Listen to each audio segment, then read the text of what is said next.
그러면 제6강 사내 아이를 낳는 여인과 고소자 불균형에 대해서 공부해 보도록 하겠습니다. 요한계시록 12장이죠. 요절은요, 그녀가 사내 아이를 낳았는데 이 아이는 모든 민족들을 철장으로 다스릴 자라. 그녀의 아이가 하나님과 그의 보좌 앞으로 들려올라가더라. 5절 이렇게 말씀하고 있죠. 사내 아이가 중심이 되고요, 사내 아이를 낳은 여인을 박해하는 붉은 용, 이렇게 공부하겠습니다. 1번 보시면 출산하는 여인을 박해하는 용이라고 되어 있어요. 1절부터 5절까지인데 우리 교재는 1번에 작은 괄호를 보내는 그 특이한 여인에 대해서 1절과 2절이 적혀 있습니다. 하늘에 큰 이적이 나타났으니 한 여인이 해로 옷 입고, 기적 같은 일이 보인다는 거죠. 이적이 나타나는데 한 여인이 해로 옷 입고 달은 그녀의 발밑에 있으며 머리에는 12별이 있는 멸관을 썼는데 아이를 뵌 그 여인이 산고로 울부짖으며 출산하려 함으로 아파하더라. 아이를 막 낳으려고 하는 것이죠. 여인의 차림새가 특이하죠. 해로 옷을 입었어요. 달은 발밑에 있고 머리에는 12별이 있는 면류관, 왕관을 쓴 거죠. 이 여인이 아이를 낳으려고 산고로 울부짖으며 출산하려 아파하고 있어요. 여인이 누군가요? 이 여인의 차림새와 요셉의 꿈이 서로 일치가 되기 때문에 우리는 여인이 이스라엘이라고 해석을 합니다. 우리 창세기 37장으로 가보도록 하겠습니다. 창세기 37장. 해와 달과 12별과 관련된 여인이 누구인가? 창세기 37장 9절과 10절이에요. 요셉이 자기 꿈을 가족들에게 하는 이야기인데요. 그가 또 다른 꿈을 꾸고 그의 형들에게 이야기하여 말하기를, 보소서 내가 또 꿈을 꾸었는데 보소서 해와 달과 11개의 별들이 내게 경의를 표하더이다 하며, 그가 그 꿈을 그의 아비와 형제들에게 이야기했더니 그의 아비가 그를 꾸짖어 불쾌한 거예요. 그에게 말하기를, 네가 꾼 이 꿈이 무엇이냐? 나와 네 어미와 네 형제들이 참으로 가서 땅에 엎드려 내게 절하겠느냐 하더라. 요셉이 말한 해와 달과 11개의 별들, 이것을 야곱은 뭐라고 해석했습니까? 나와 네 어미와 네 형제들, 11형제죠. 요셉 빼면은 나머지 별 1개는요, 11별이 요셉에게 절했으니까 나머지 별 1개는 요셉이 되겠죠. 그러니까 야곱의 그 집안 사람들을 지금 언급하는 것입니다, 이 꿈은. 그래서 여인이 마침 해로 옷 입고 달을 발밑에 두고 머리에 12별을 있는 멸관을 썼기 때문에 이 여인은 요셉의 꿈과 관련해서 이스라엘, 야곱 이후로 태어날 이스라엘 민족에 대한 그런 상징적인 표현이 되는 것이에요. 그 다음에 그 큰 괄호 2번 맨 아래 보시면요, 여인이 출산하는 아이를 삼키기 위해 여인 앞에 용이 서 있는데, 하지만 태어난 아이는 사내 아이입니다. 여자아이가 아니라 사내 아이는 하나님 앞으로 들려 올라가요. 3절부터 5절까지죠. 하늘에 또 다른 이적이 나타났으니 보라, 커다란 붉은 용 한 마리가 있는데 7머리와 10뿔이 있고 그 머리들 위에는 7 왕관이 있더라. 그런데 그의 꼬리로 하늘의 별 3분의 1을 끌어다가 땅에 던지더라. 또 그 용이 그 아이가 태어나자마자 삼키려고 출산하려는 그 여인 앞에 서 있더라. 그녀가 사내 아이를 낳았는데 이 아이는 모든 민족들을 철장으로 다스릴 자라. 그녀의 아이가 하나님과 그의 보좌 앞으로 들려 올라가더라. 이렇게 말씀하고 있어요. 먼저 용에게는 머리가 몇 개요? 7개, 뿔이 10개죠? 7머리 10뿔. 이것도 다 상징적으로 우리에게 읽을 수 있는데요. 물론 용에게는 머리가 7이 있습니다. 리비아단이 머리가 7개가 있죠. 1번에 보시면 7머리는 용이 세상을 운영하는 데 사용한 7제국을 상징한다라고 했어요. 누가복음 4장 5, 6절에서 주님을 시험하러 온 광야에서 시험하려고 온 마귀가 이 세상 나라들이 마귀 자신에게 넘겨줬다 그랬잖아요. 그래서 그 이상 나라들을 마귀가 자기 소유로 삼고 그 사탄적 체계로 세상을 운영하는데 세상을 이용한 것인데, 그 이 세상에 등장했던 일곱 제국을 마귀의 그 용의 일곱 머리가 상징한다고 우리는 해석을 하는 거예요. 그래서 그 님롯이 첫 번째 머리고요. 님롯의 바빌론, 파라오의 이집트, 사네립의 아시리아, 느부갓네살의 바빌론, 다리오의 페르시아, 알렉산더의 그리스, 카이사의 로마까지 총 7제국을 용이 지배하면서 세상을 운영해 온 것이에요. 이것을 가리켜서 용의 7머리라고 말씀하고 있고, 10뿔은 이 시간에 하지 않을 건데 적그리스에서 등장하면은 10왕과 함께 잠시 동안 대환란 때 그 왕국을, 자기 왕국을 다스리잖아요. 그때 가서 공부하도록 할게요. 10뿔은 바로 그 10왕을 상징하는 겁니다. 자, 2번 보시면 용이 그의 꼬리로 끌어다가 땅에 던진 별들은 무엇인가? 그러니까 4절에서 하늘의 별 3분의 1을 끌어다가 땅에 던지더라고 말씀하고 있죠. 이 별들의 위치는 이제 하늘인데 땅으로 던져지게 됩니다. 그러면은 이 지구에 막 유성이 막 떨어져요? 우수수 떨어지는 거요? 그런 거 아니에요. 상징입니다. 여기서 말하는 것은. 자, 별은 천사들이죠. 우리 계시록 1장 20절 가보도록 하겠습니다. 요한계시록 1장 20절.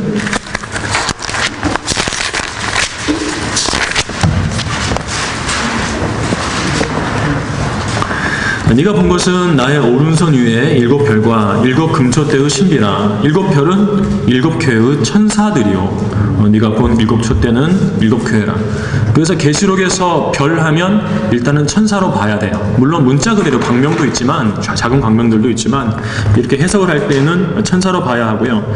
그러니까 대환란 때 용이 자기 꼬리로 하늘의 별 3분의 1을 끌어다가 땅에 둔다는 것은 대환란 때 용이 천사들, 현재 지금 셋째 안에 있는 천사 가운데 3분의 1을 땅으로 보낸다는 것이죠. 다시 말하면 천사들의 타락은 계속된다는 거예요.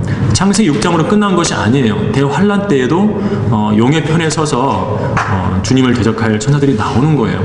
하나님께서 바라보실 때 천사들이 신뢰할 만하시겠어요? 아무도 신뢰하지 않으세요. 변절해버리기 때문에 그렇죠.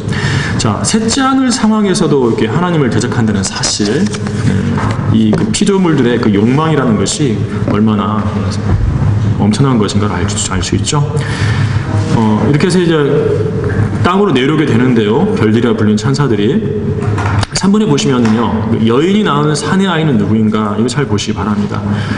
그녀가 낳은 아이는 여자아이가 아니라 사내 아이라고 표현되고 있고, 성경에는 이 사내 아이에 대해서 구약 성경에도 몇 차례 언급이 되고 있어요. 그래서 우리는 그걸 연결해서 읽어봐야 합니다.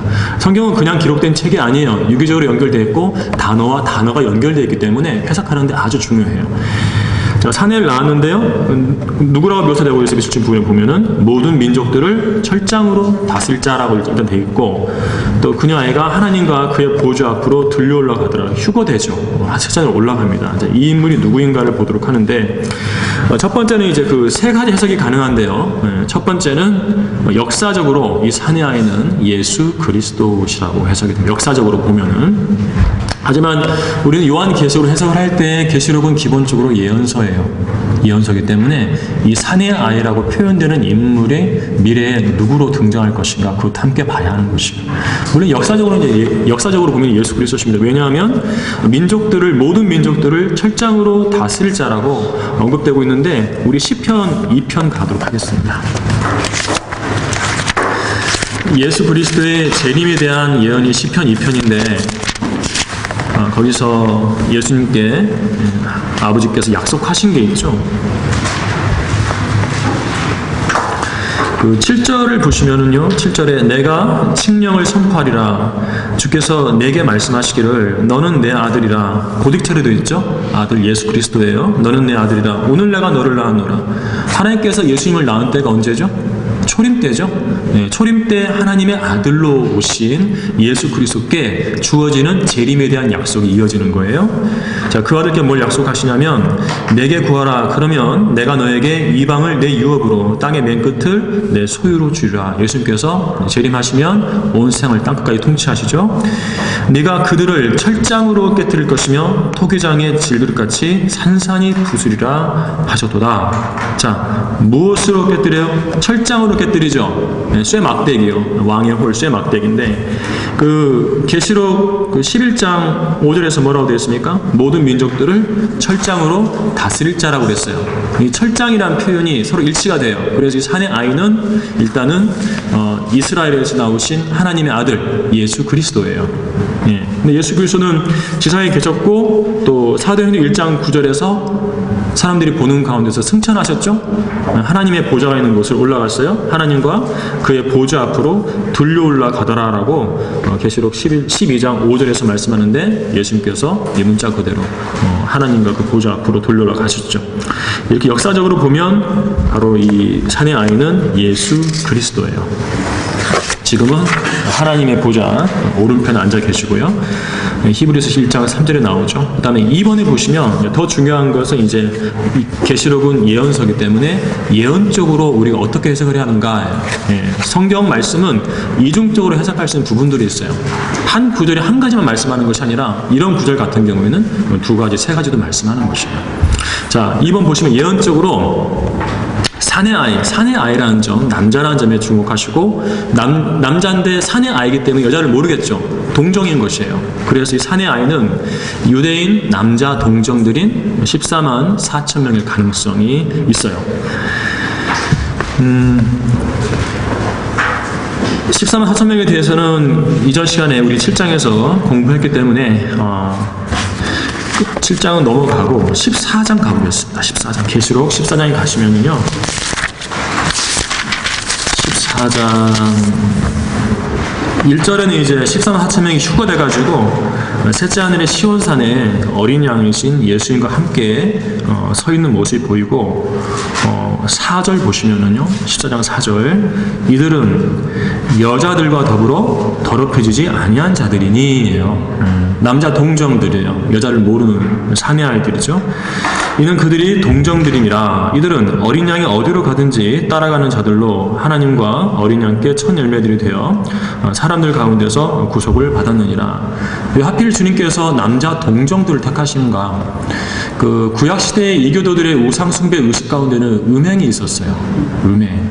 대환란 때에도 적그리스도를 숭배할 때 그 의식에 음행이 있을 거예요. 그 음행에 동참하지 않은 사람들이 동정들이에요. 하나님께서 특별히 남자 동정들에게 인장을 치셔가지고 14만 4천 명을 대환란 때 불러내시는 거죠. 그래서 동정들을 택하시는 거예요. 적그리스도 숭배의식에 참여하지 않은 사내 아이들이죠. 자, 그런데 이 예언적으로 이 사내 아이가 유대인 남자 동정들이라는 것은 우리가 그 이사야서에서 한 번 더 볼 수가 있어요. 그 이사야서 66장 7, 8절을 인용해 놨는데 그 이스라엘 민족의 탄생에 대해서 두 가지 국면으로 설명을 하십니다. 그 14만 4천 명을 이렇게 주님께서 대환란 때 불러내신 것은 대환란 중간 어느 시점이거든요. 대환란, 그러니까 적그리스도가 유대인과 맺은 언약을 환란 중간에 깨죠. 그때부터 이제 이 14만 4천 명이 이제 등장하게 되는데, 그래서 이스라엘은 14만 4천 명이 먼저 회심을 하고 나중에 대환란 끝에 민족 전체가 회심하고 두 번의 회심이 있는 것이에요. 따지고 보면은 그것이 이제 이사야서 66장 7, 8절에 있는데 보세요. 그녀가 진통하기 전에 낳았으며 그녀에게 고통이 있기 전에 그녀가 사내 아이를 낳았으니, 진통해서 아이들을 낳기 전에 사내 아이가 하나가 태어나는 거예요. 진통하기 전에 낳았다 이거죠. 사내 아이 특별히 언급되어 있죠. 누가 그러한 일을 들었으리요, 누가 그런 일들을 보았으리요. 땅이 하루에 생겨날 수 있으면 한 민족이 순식간에 태어나겠느냐? 그러나 시온은 진통하자마자 그 자녀들을 낳았도다. 여기서 암시되는 걸 보세요. 먼저 태어난 게 누구죠? 사내 아이 태어났죠. 그 뒤에요, 시온이 뭐 나왔어요? 그 자녀들을 낳았다고 그랬잖아요. 여러 명이잖아요. 그러죠. 그래서 여기는 두 번의 태어남이 있는 것이에요. 사내 아이라고 표현된 사람들은 이제 대환란이 다 끝나기 전에 대환란 회심한 14만 4천 명의 유대인 환란 성도, 남자 동정들로 해석이 되고, 그 다음에 이제 진통하자마자 그 뒤에 나오는 태어나는 자녀들은 대환란이 끝나자마자 회심하는 이스라엘 민족 전체를 가리키는 것이에요. 그래서 이제 따지고 보면은 대환란을 통과하는 유대인들이 꼭 14만 4천 명만은 아니다는 거죠. 기본적으로 14만 4천 명이고 플러스 알파예요. 몇 명인지 모르겠어요. 거기까지는 해석이 가능하고요. 그래서 이제 사내 아이가 이제 유대인 남자 동정들이라고 해석이 됐고, 이스라엘이 민족적으로 회심하기 전에 태어난 시선 4,000명. 자, 3번. 예언적으로 또 하나가 더 있는데 사내 아이. 자, 대환란 때 유대인 남은 자들을 이끌 지도자에 관한 언급일 수가 있어요. 그것이 이제 예레미야 애가 4장 20절에 있는데요. 우리 콧구멍에 호흡인 주의 기름 부음 받은 이가 그들의 구덩이들에 빠졌도다. 우리가 그에 관하여 말하기를 그의 그늘 아래서 우리가 이방 가운데 살리라 하였도다. 처음 주목할 부분은 주의 기름 부음 받은 이. 우리 콧구멍에 호흡이에요.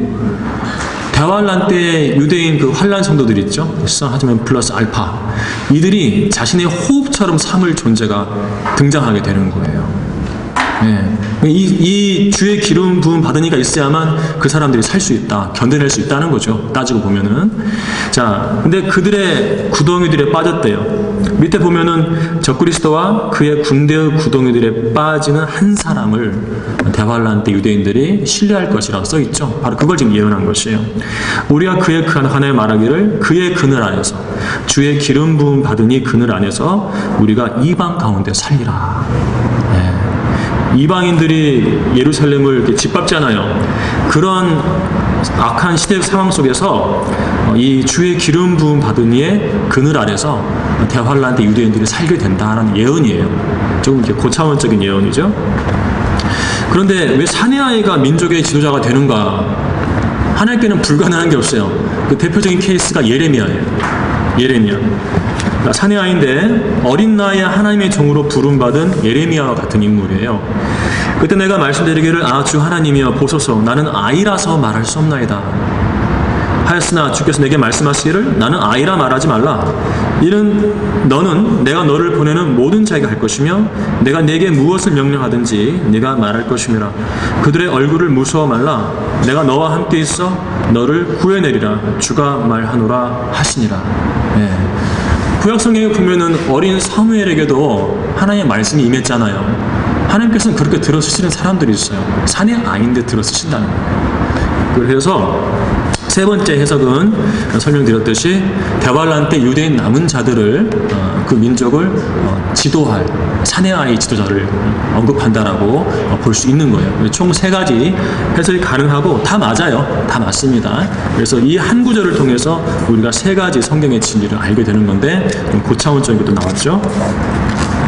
자, 2번 보면은요, 용을 피해 광야로 도망가는 여인 6절이죠. 그 여인은 광야로 도망하였는데 그곳에는 그들이 그녀를 1260일 동안 부양하도록 하나님께서 그녀를 위하여 말에는 놓으신 곳이 있더라. 이 같은 숫자가 나와요. 같은 기간이. 1260일은 두 증인이 예루살렘에 나타나서 사역하는 기간이죠.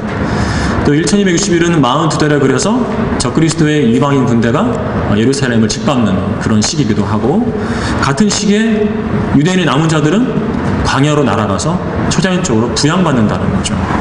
그러니까 적그리스도에게 붙지 않은 신실한 유대인들이 광야로 피신해 가고 그 사이에 두 증인이 예루살렘에 나타나서 적그리스도와 싸우는 거예요. 그것이 대환란의 구도예요. 자, 밑에 보면은요 13절과 14절인데 그 용이 자기가 땅으로 쫓겨난 것을 알고서 사내 아이를 출산한 그 여인을 박해하더라. 그때 그 여인이 큰 독수리의 두 날개를 받았는데 이는 그녀가 광야에 있는 자기 처소로 날아가서 그곳에서 그 뱀의 낯을 피하여 한 때와 두 때와 반 때를 부양받으려 함이더라. 자, 광야에 있는 자기 처소는 셀레파트라죠. 자, 한 때와 두 때와 반 때, 한 때가 1년이에요. 두 때는 2년이고 반 때는 반년이죠. 총 3년 반을 언급하고 있어요. 한 때와 두 때와 반 때, 1260일, 42달 전부 다 대환란의 후반부입니다. 후소년 반 기간을 언급하는 숫자이기 때문에 서로 이렇게 구절들을 이렇게 조합해 보면은 그 기간에 일어날 사건들이 정리가 됩니다. 하나의 방법이고요. 다음 페이지 가로 1번에 유대인들에 대한 극심한 박해가 있는데 많은 사람이 죽지만은 광야로 피난하는 사람도 있고요. 14절에 따르면은 광야에 있는 자기 처소로 여인이 날아간다고 되어 있어요. 하필이면 날아간다 이거죠. 자, 날아간다는 표현이기 때문에 지금 이 시대에 사는 사람들이 날아갈 것이기 때문에 비행기밖에 수단이 없어요. 비행기를 타고 가는 것이고, 3번 보시면은요 이스라엘은 이집트 땅에서 나왔던 날들처럼 다시 광야로 돌아갈 것이라고 호세아서에 예언되어 있어요. 우리 호세아서 2장 가보도록 하겠습니다. 호세아 2장. 출애굽 때의 사건은요, 미래에 일어날 사건의 예표가 돼요. 그 중에 하나가 광야로 나온 사건인데, 호세아 2장 14절 보시면은요, 그러므로 보라, 내가 그녀를 꿰어 광야로 데려가서 그녀에게 위로하여 말하리라. 바로 이 부분이죠. 광야로 데려간다는 거. 광야로 데려간다는 것은 이제 셀라와 페트라로 데려간다는 말씀이 되고, 이 구절이 총 19절까지죠. 그 이후 내용은 이제 좀 해석이 좀 더 필요한 부분이고, 그 럭커 목사님께서는 그 천년왕국 때 이스라엘의 재직 결과 회복이라고 말씀하고 있어요. 14절은 이제 목사님께서 따로 떼어가지고 이 구절은 적그리스도 박해를 피해서 유대인의 남은 자들이 광야로 셀라 페트라로 피신해 날아가는 것으로서 적용을 해주세요. 그 소선지서에 있는 구절들은 한 문맥 몇 구절 안에서 대환란, 재림, 천년왕국 이런 것이 한꺼번에 언급이 되기 때문에 해석을 할 때는 이렇게 좀 나눠서 분리시킬 필요가 있어요. 그래서 14절은 광야로 셀라 페트라로 피신해 날아가는 그 부분에다 적용되는 구절이라고 일단은 알고 계시면 됩니다. 근데 이제 이렇게 광야로 가는데요, 그 이집트 땅에서 나왔을 때 독수리 날개를 타고 광야로 갔다고 신명기 32장 11절에서 말씀해요. 그러니까 신명기에서는 이스라엘의 출애굽이 독수리의 날개에 타고 그 위에 올라서 이제 독수리의 힘으로 날아갔다는 것인데, 주님께서 이제 그 출애굽 여정에 그런 식으로 이스라엘을 훈련시키면서 함께 하셨다는 거죠. 다시 말하면 안전하기도 하지만은 독수리가 자기 새끼를 날개에 태워서 떨어뜨려요. 그런 훈련이 이제 광야 생활이 있다는 것을 이러한 신명기 32장 11절에 암시되어 있는 것인데, 그럴 때처럼 그때처럼 광야로 데려가는데요, 대환란 때에는 독수리의 날개를 받아서 광야로 실제로 날아가게 된다는 겁니다. 독수리의 날개를 받는다고 그랬어요. 위에 타고 가는 것이 아니라 자기들이 받아서 날아간다는 겁니다. 다른 국면이죠. 그래서 괄을본 보시면은 이것은 유대인들이 비행기를 타고 피난한다는 것을 의미해요. 마태복음 24장 30절에 이제 멸망에 가장한 것이 거룩한 곳에 서거든 유대인자들 산들로 피하라고 그랬는데, 그 피난하는 일이 안식일에 일어나지 않도록 기도하라고 주님께 특별히 명령을 하셨어요. 근데 피난이라는 표현을 영어 성경에서는 flight라는 단어로 씁니다. 플라이트는 지금 시대에는 그 비행편을 언급할 때 쓰는 단어죠. 그래서 이렇게 도망, 피난을 비행편으로 이렇게 이중적으로 암시하신 것은 대환란 때 유대인 남은 자들이 비행기를 타고 피난하는 것을 주님께서 보여주신 거고요. 특히 안식일에는 이스라엘은요, 엘리베이터도 우리가 손가락으로 누르지 않아요. 층별로 자동으로 서죠. 안식일날 엘리베이터 버튼 누르는 것도 노동으로 생각하는 것이거든. 일하지 말라고 그랬기 때문에 가만히 서 있으면 2층, 3층, 4층 자동으로 문 열리고 닫히고 합니다. 그런 나라이기 때문에 비행기 안 뜨는 건 너무 당연하죠. 안식일날 비행기 안 뜨면 어떻게 돼요? 안식일날 도망가야 하는데 꼼짝없이 죽게 되는 것이죠. 그래서 피난하는 일이 최소한 안식일은 되지 않도록 기도하라고 주님께서 말씀하신 거예요. 그들이 피난하는 곳은 셀라라고도 불리는 페트라, 흔히 셀라 페트라라고 하죠. 셀라 페트라. 광야에는 이 바위 성읍인데 에돔 지역에는 장소고요. 그곳에서 1260일 동안 3년 반 동안 초자연적으로 부양을 받게 됩니다. 자, 부양받는 내용은 이제 출애굽 때처럼 만나로 부양받는다고 되어 있는데, 미카서 7장 14절과 15절이 그 근거 구절이에요. 14절과 15절은 두 부분을 나눠요. 첫 번째 부분은 간구고요, 두 번째 부분은 응답이에요. 간구를 볼게요. 주의 백성을 주의 지팡이로 먹이소서. 칼멜의 한가운데 살림 속에서 외로이 거하는 주의 유업의 양떼를 먹이소서. 옛날처럼 바산과 길르앗에서 그들을 먹이소서라고 먹어달라고 기도를 하죠. 하나님께서 응답하신 거 어떻게 먹여주시는지, 이집트 땅에서 네가 나오던 날들과 같이 내가 그에게 놀라운 일들을 보여주리라 했어요. 자, 이집트 땅에서 나오던 날, 이스라엘이 출애굽하던 날 주님께서 어떻게 놀랍게 먹여주셨어요? 하늘에서 만나를 내리셔가지고 놀랍게 먹여주셨죠. 그처럼 먹여주실 것이라고 이렇게 응답을 해주신 것이에요. 그래서 이제 그 셀라페트라로 그 그림 보시면 셀라페트라 있죠? 바로 많이 봤던 그림이에요. 그런 곳으로 날아가게 됩니다. 자, 이곳으로 피신한 유대인들은 이제 빵을 구하기 위해서 목숨을 거래하는데 그것이 예레미야 애가 4장 19절에 나와 있죠. 우리의 박해자들이 하늘의 독수리들보다 빠르며 그들이 산 위로 우리를 추격해 오며 광야에서도 우리를 숨어 기다리는도다. 자, 보세요. 예레미야가 이 애가 4장 19절을 기록할 당시에는 하늘의 독수리들보다 빠른 박해자들은 없었어요. 그리고 심지어 산 위로 추격해오는 박해자도 없어요. 그러니까 하늘의 독수리보다 빠르게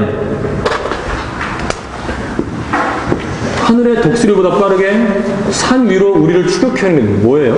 뭘까요? 비행기밖에 없어요. 폭격기예요. 네, 폭격기예요. 지금 이걸 예언해 놓은 거예요. 그러니까 이 바위 성읍에 초롱성이잖아요. 숨어 있으면은요, 저그리스도가 이제 폭격기를 보내가지고 이렇게 미사일을 쏴버린다는 거죠. 그런 때가 바로 대환란 때예요. 유대인들에 대한 박해가 엄청나죠. 그림으로 보니까 좀 이해하기 쉽죠. 산 위로 우리를 추격해 오는데 하늘의 독수리보다 빠르다. 폭격기밖에 없는 것이에요.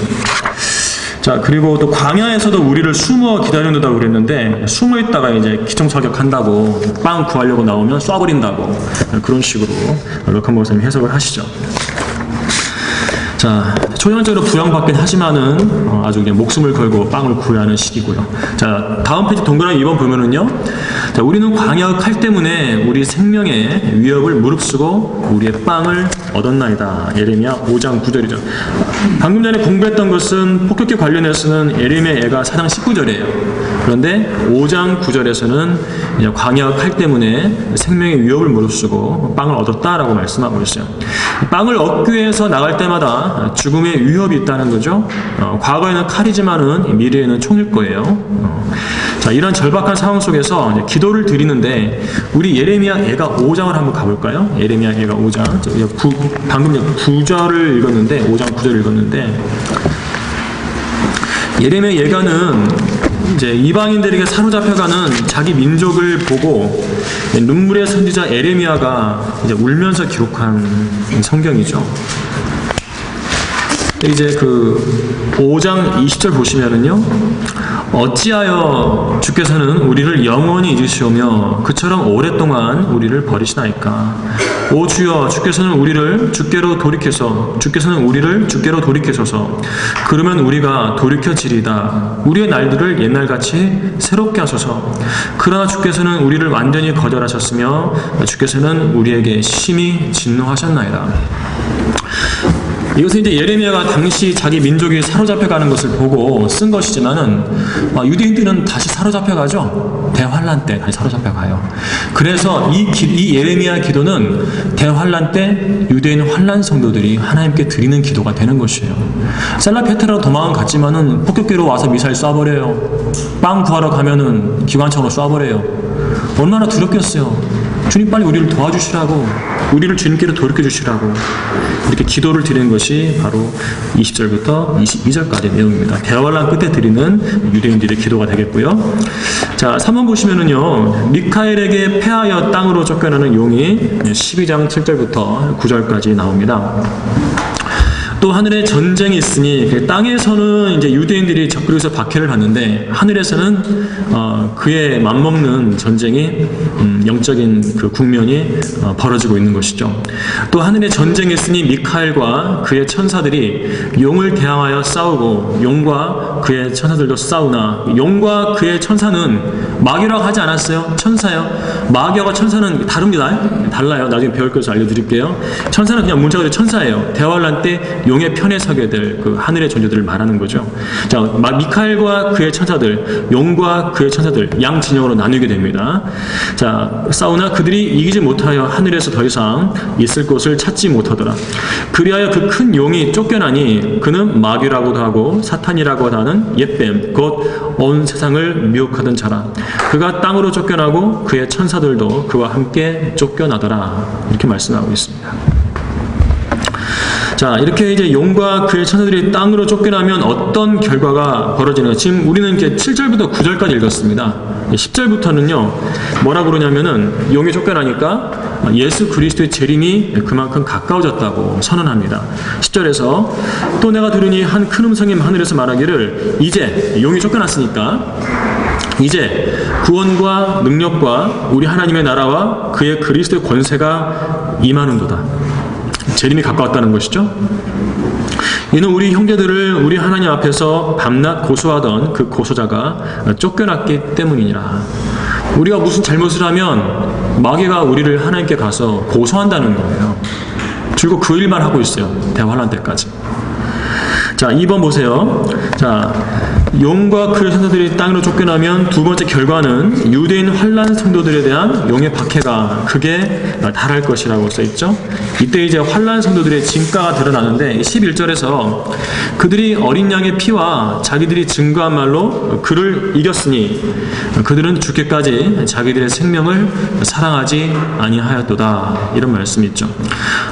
교회 시대의 성도들은 박해가 오면은 주님을 부인하는 사람들이 종종 등장을 했어요.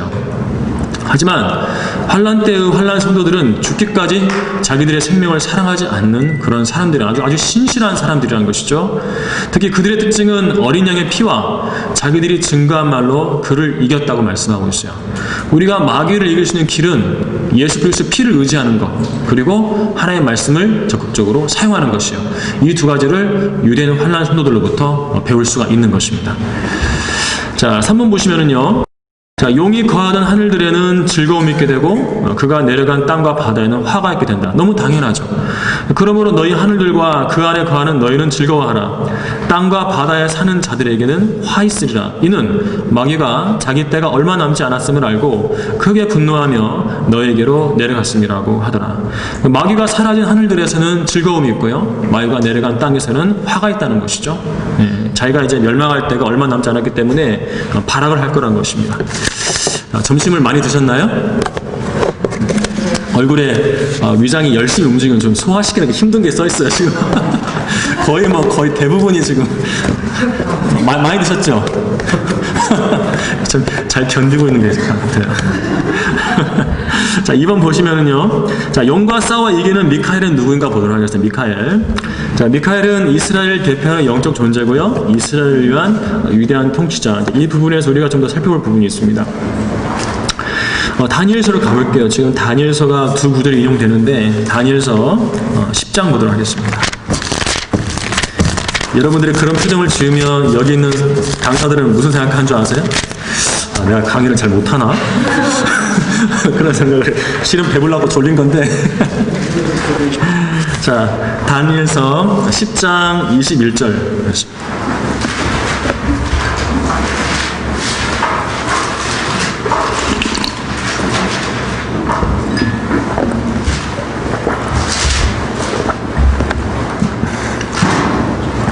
자, 그러나 내가 진리의 성경에 기록된 것을 네게 보여주리라. 이러한 일들에 나를 지지해 줄 자는 너희 통치자 미카엘 외에는 아무도 없느니라.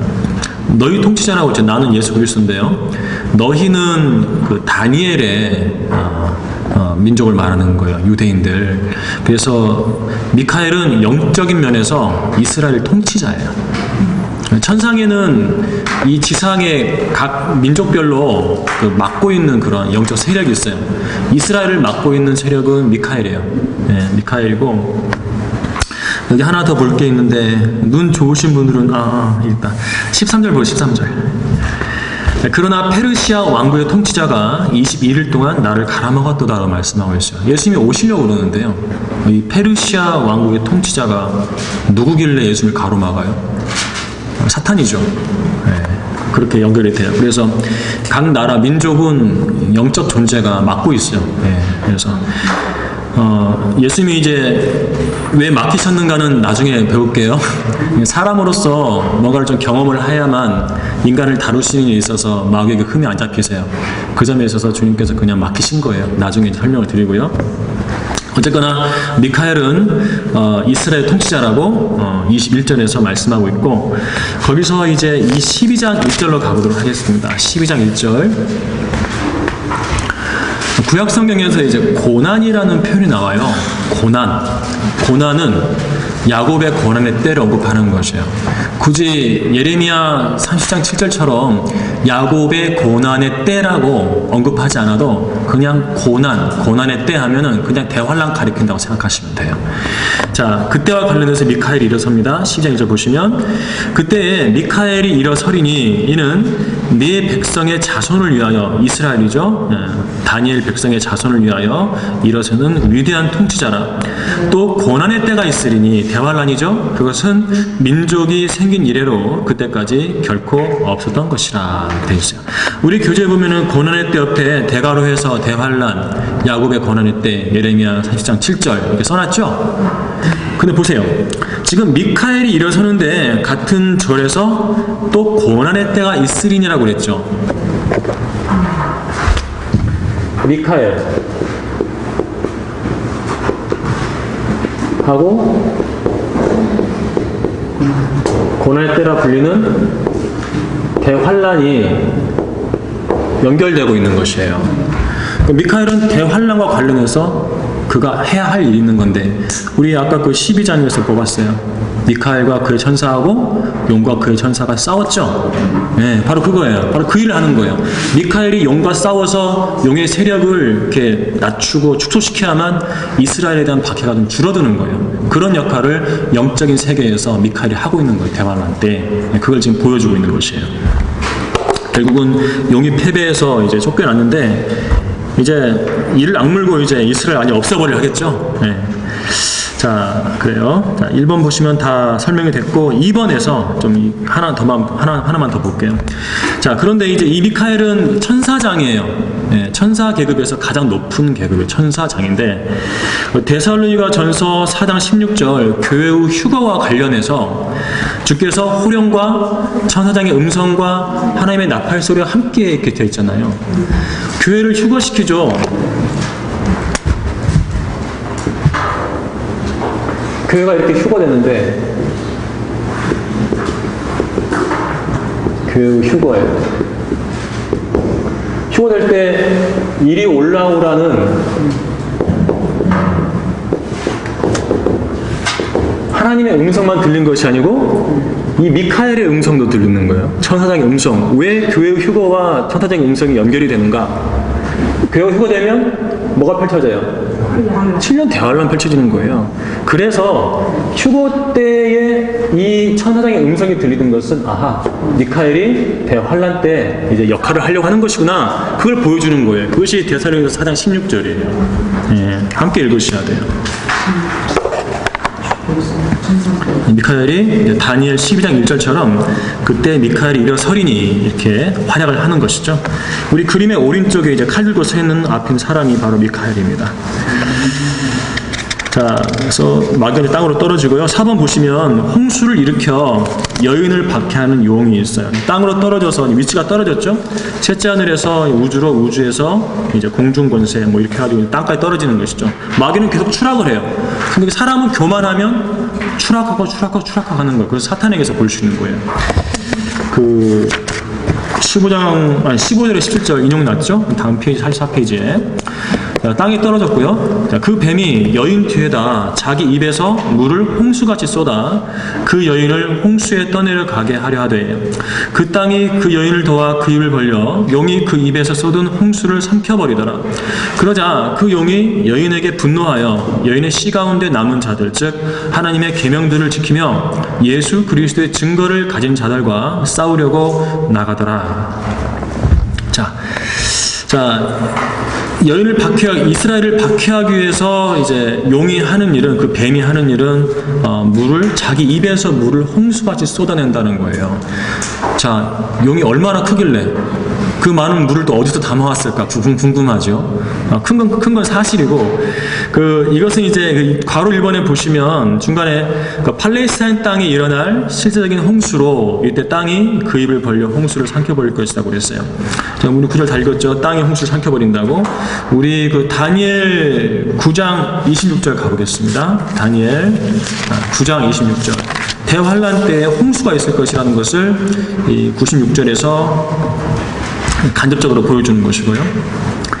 자, 9장 26절. 62주 후에는 메시아가 끊어질 것이나 자신을 위해서가 아니요 또 장차 올 그 통치자의 백성이, 이제 여기 콤마에서 벌써 2000년이 갈리는 거예요. 메시아가 끊어질 때는 초림이잖아요. 근데 또 다음에 장차올 그 통치자는 적그리스도예요. 2000년이 콤마로 갈리는 거죠. 또 장차올 그 통치자의 백성이 도성과 성소를 파괴하리니, 환난 성전을 파괴하는 거죠. 예루살렘하고. 그 끝은 홍수로 뒤덮일 것이요 그 전쟁의 끝에는 황폐함이 정해졌느니라. 적그리스도와의 그 활동과 관련해서 홍수가 언급되고 있죠. 네, 홍수가 있고, 욥기로 가보겠습니다. 욥기 40장에는 비히못이라는 괴물이 언급이 돼요. 짐승이. 욥기 40장 15절과 13절인데, 욥기 40장은 비히못이고 41장은 리비아단이에요. 41장의 리비아단은 사탄이에요. 용을 가리키는 이름이고, 이사야 27장 1절에 날쌘용, 꼬부라진 뱀 언급되고 있거든요. 리비아단. 네, 참조를 하시고요. 비히못은 달라요. 비히못은 리비아단이 아니에요. 40장에는 비히못은 사탄의 삼위일체 가운데서 아들 사탄에 해당하는 거예요. 아들 사탄. 네, 리비아단이 아버지 사탄, 비히못이 아들 사탄. 예수님께서 하나님 아들로서 지상에 오셨잖아요. 적그리스도도 아들 사탄으로서 오는 거예요. 그 자가 바로 이 40장에서는 비히못으로 언급이 되는 것이에요. 비히못. 비히못이나 리비아단이나 사탄의 삼일체이기 때문에 규모는 크겠죠. 물론 사람으로도 변신해서 올 수 있는 것인데, 그가 하는 일이 15절 볼게요. 15절. 자, 이제 내가 너와 함께 만든 비히못을 보라. 그가 소처럼 풀을 먹는도다 되어 있고요. 그 다음에 23절 보십시오. 보라. 그가 강을 마시되 서두르지 않으며 요단강입니다. 자기 입속으로 빨아들일 수 있다고 믿고 있도다 되어 있어요. 얼마나 거대한 짐승이길래 요단 강물 전체를 자기 입속으로 빨아들일 수 있겠습니까? 그러니까 우리가 다루는 것은 비히못이 아니라 리비아단이야. 용인데, 용도 마찬가지예요. 요단 강물을 입으로 빨아 들여가지고 그 물을 광야로 피신해가는 이스라엘의 남은 자들에게 뱉어버리는 것이죠. 홍수가 나겠죠. 땅에는 홍수가 나는데 그때 땅이 입을 벌려서 그 홍수를 삼켜버리더라고 계시록에 기록되어 있어요. 2번 보시면은요, 출애굽 때도 이런 기적적인 간섭이 있었죠. 홍해에 수장될 뻔했던 이스라엘을 위해서 하나님께서 홍해를 가르셔가지고 그 물에 빠져 죽지 않게 하셨는데, 재림 때에는, 대환란 때에는 이렇게 용이 뱉은 그 홍수에 수장되지 않도록 땅이 입을 벌려서 물을 삼켜버립니다. 기적적으로 구원받게 되죠. 우리 교재전 박스가 잘못되어 있어요. 3번 밑에 박스 있잖아요. 이 박스는 2번 밑으로 옮겨와야 돼요. 그래서 화살표로 빙 둘러서 옮기시면 되고요. 그래서 출애굽 때에는 물이 갈라지고요, 대환란 때에는 땅이 갈라져서 유대인들을 구하는 것이에요. 하나님의 기적적인 간섭이 있게 되는 것입니다. 자, 3번 보시면은요, 홍수로 수장시키려는 계략의 패자로 보시죠. 실패한 용은 여인에게 분노하여 여인의 씨 가운데 남은 자들, 즉 하나님의 계명들을 지키며 예수 그리스도의 증거를 가진 자들과 싸우려고 나갈 것이다. 17절입니다. 자, 이 12장 17절은 14장 12절, 15장 3절과 함께 대환란 때의 구원 방법인 믿음과 행위의 결합을 보여주는 구절이에요. 이 환난 성도들에 대해서 뭐라고 되어 있어요? 하나님의 계명들을 지키며 예수 그리스도의 증거를 가진 자들이라고 말씀하고 있거든요. 예수 그리스도의 증거를 가졌다는 것은 예수님을 십자가에서 죄값을 대신 치러주신 하나님의 어린 양으로 믿는다는 거예요. 믿음이에요. 믿음이고, 하나님의 계명들을 지킨다는 것은 이제 대환란 때 다시 효력을 발휘한 율법을 지킨다는 것이죠. 그래서 예수 그리스도를 믿고, 그러니까 대환란 때 율법이 다시 효력을 발휘하는데, 그때는 죄를 지으며 뭐 소나 양을 잡고 그런 것이 아니에요. 구약 때는 그런 짐승을 잡았잖아요. 신약 때는 뭘로 대체됐어요? 하나님의 어린 양인 예수님으로 대체된 것이에요. 그 예수님을 대환란 때 유대인 성도들이 믿는 것이에요. 짐승을 믿는 것이 아니라 하나님의 어린 양을 믿고 구원받고, 그 뒤에 그들에게 주어진, 유대인들에게 주어진 율법을 끝까지 지켜서 구원을 유지하는 거죠. 그때가 바로 대환란 때입니다. 그래서 이제 그 대환란 때 구원 방법에 대해서는 그 마태복음 24장 13절, 우리 중간에 있죠. 4번의 중간에, 그러나 끝까지 견디는 자는 구원을 받으리라 했어요. 이 끝은 대환란 기간의 끝이라고 그랬어요. 마태복음 24장은 대환란장이에요. 대환란 기간 끝까지 견디는 사람이 구원을 받는데, 끝까지 견디면 유대인 같은 경우에는 율법을 끝까지 지키는 걸 말하는 것이에요. 자, 믿음과 행위의 결합을 이제 14장 12절도 있고요, 15장 3절도 있는데 우리 보도록 할게요. 계시록 14장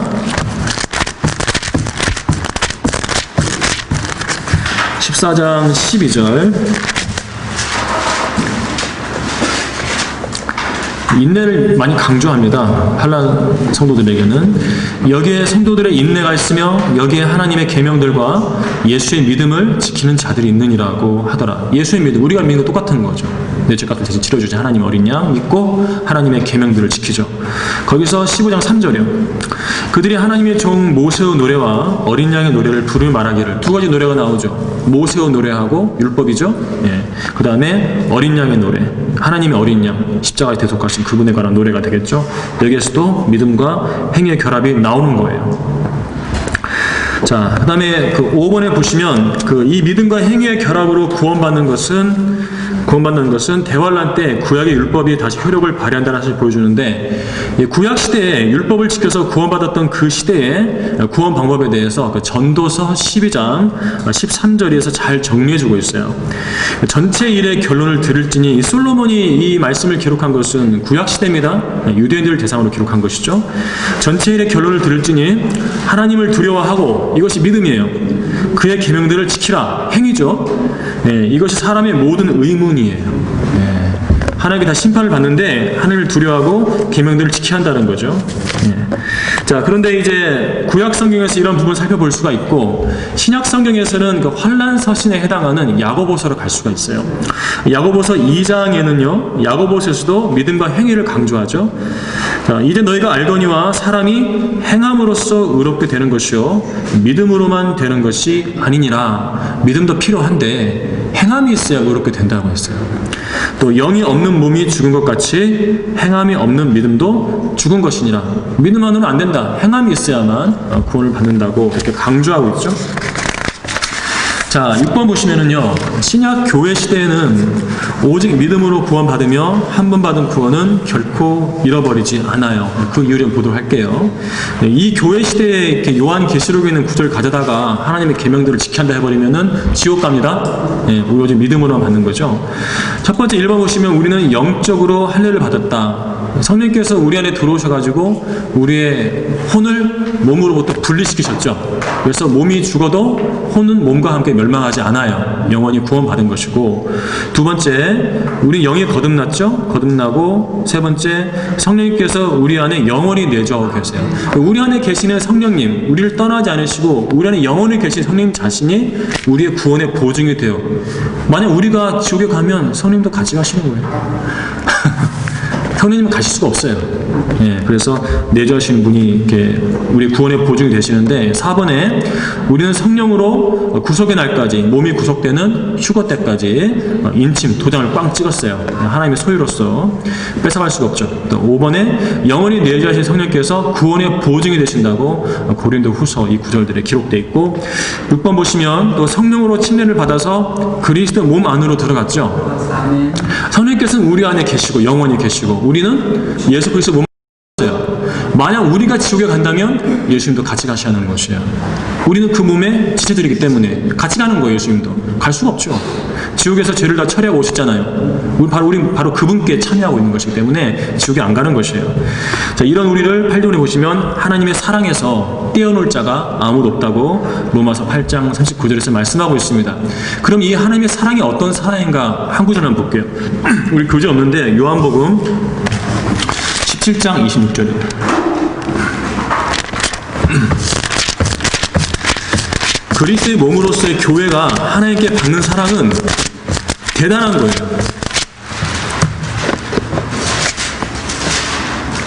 다른 어떤 사랑보다도 위대하고 아무도 끊을 자가 없는 사랑인데 요한복음 17장 26절 보시면은요. 또 하나는 그들에게 아버지의 이름을 밝히 알게 하였으며 또 밝히 알게 하리니 이는 아버지께서 나를 사랑하신 그 사랑이 그들 안에 있게 하고 또 내가 그들 안에 있게 하려 함이니이다고 하시더라. 여기서 말씀하는 사랑은 영원 전에 아버지께서 예수님을 사랑하신 그 사랑이에요.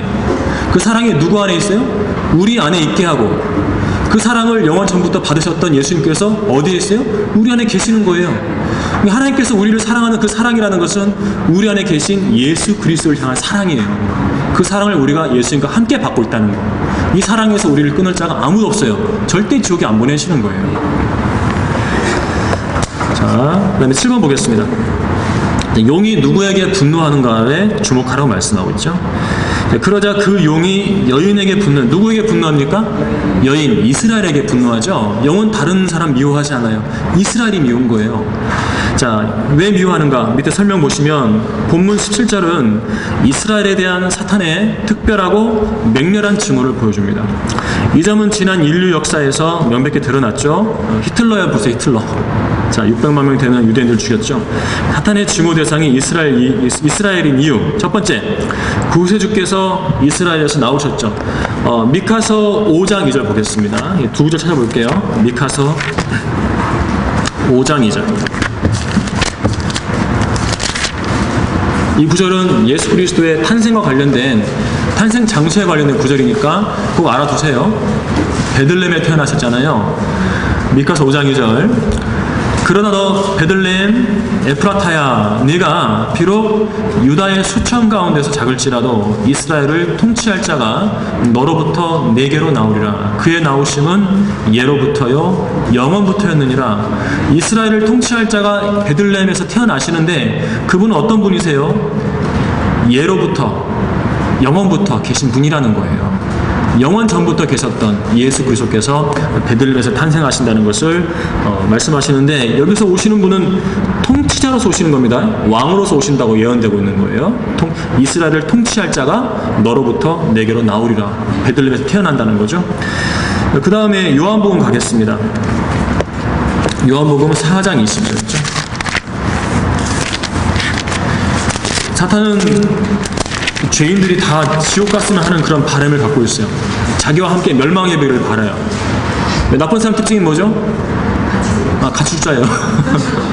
마이가 그런 일을 하는 것인데, 그 요한복음 4장 그 22절에요. 22절에 보면 너희는 너희가 알지 못하는 것을 경배하고 우리가 경배하는 것을 아노니 이는 구원이 유대인에게서 나오기 때문이라. 세상 사람들을 구원하시는데 그 구원이 유대인에서 나오는 거예요. 예수님께서 유대인으로 오셨잖아요. 마이가 그걸 알아요. 그래서 이스라엘을 아주 증오하고 있는 것이죠.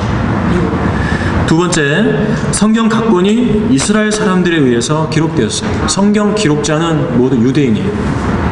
이스라엘 사람이죠. 그다음에 3번에 예수 그리스도께서 재림하시면 이스라엘이 이 세상을 다스릴 것이라는 약속이 성경에 주어졌는데 이스라엘 회복 있잖아요.